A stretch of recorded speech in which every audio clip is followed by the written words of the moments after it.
Hey there guys, James Wilson here and welcome once again to The Who Addicts. Now, today's solo video is not going to get me a great deal of friends. I can imagine the title alone has already gotten people typing away aggressively at the keyboard. But please do bear with me, and if you guys can understand my point, then fair enough. If after that you still don't agree with me, that's fine. I just need you to understand where I'm coming from with this. So, sit back and enjoy as I discuss a very, very not at all popular subject for people, I can assume. Why David Tennant being the 14th Doctor is a bad idea. Enjoy.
And yes, let me just mention the elephant in the room, or the elephant wearing the really flamboyant Halloween shirt anyway.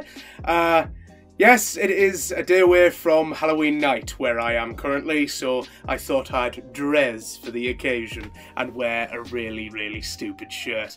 Now that that's out of the way, let's talk about the end of time.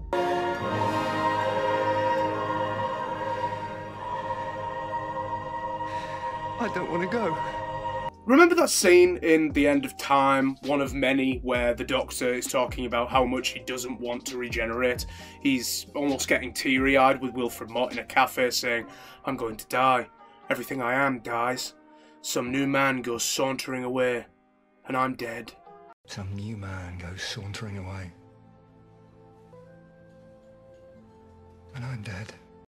And later on in the story, he nearly breaks down, you know, saying, "I don't want to go," and, you know, is nearly breaking down into tears. It's a really emotional, harrowing story, and, you know, it really, really broke our hearts. For 12 years, it broke our freaking hearts, and now that story carries no emotional weight whatsoever.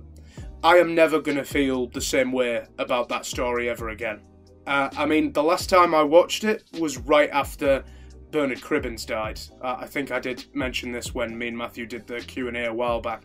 And yeah, the end of time hit differently with Bernard Cribbins being dead. But now that David Tennant's back as our current Doctor again, and now that the possibility has been opened that any former Doctor can just come back to the show whenever they feel like it, or if they just contacted the showrunner and was like, "Hey, can I come back?" But not in like an anniversary special kind of way, where a current Doctor goes back in the timeline. No. I want to come back as the current Doctor. Can we make that happen? And if the showrunner's like, "Yeah, sure.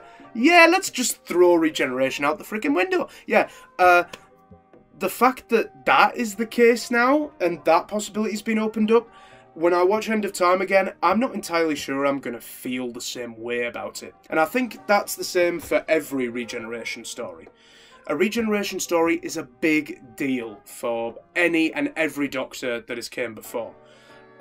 When they leave, it's a big decision. You know, they are really sad to go, and you see these actors that have loved and adored the show and are really sad to be leaving. One of the reasons I think that they're sad to be leaving is because they can never come back. There's no going back with regeneration. And I honestly think it's a dangerous precedent to be setting for the show. The fact that any Doctor can come back at any time, I don't know. if Russell doesn't wrap this up at the end of David Tennant's new episodes, and if Russell T Davies doesn't draw a line under it and go, no, this is a one-off, David Tennant is the one and only former Doctor that's going to be the Doctor twice. He's never going to be, you know, the Doctor again. No other Doctor can be the Doctor again, okay? If Russell decides to draw a line under that and make it so that this can never happen again, and it's basically a narrative fluke, you know, sort of like a miracle of regeneration, really. If that doesn't happen, and he's like, yeah, this can happen any other time. This can happen again. You know, if any head writer wants to, they could just bring a Doctor back to life whenever. Yeah, that's gonna really affect the way I see any Doctor's ending going forward. To me, it matters that a Doctor can only exist once. You know, he or she is only that person for a short period of time. And I think, to me, that was always one of the reasons why the Doctor didn't like goodbyes.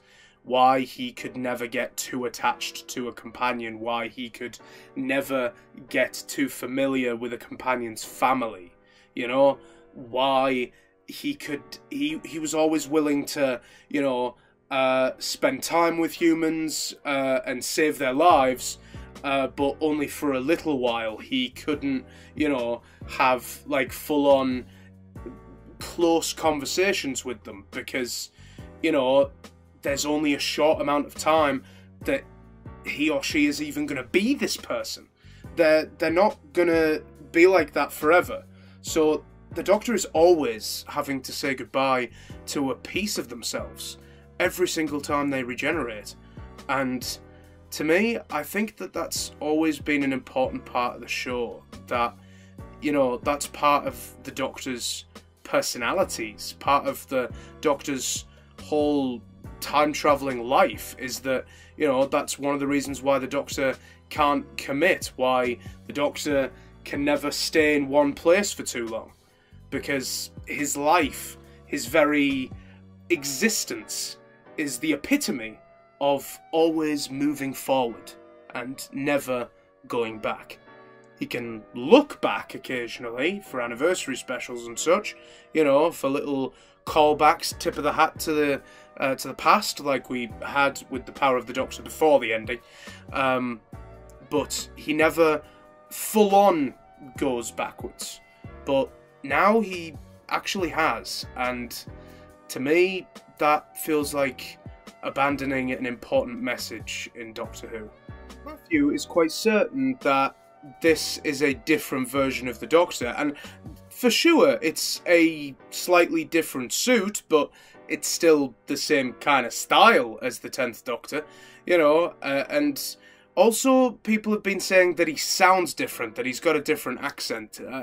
I'm really not hearing it. I'm hearing the same exact way that he's always said, what? I'm hearing exactly that same way that David Tennant always said it as the 10th Doctor. And again, the suit looks slightly different, has a slightly different design. The coat's blue instead of brown.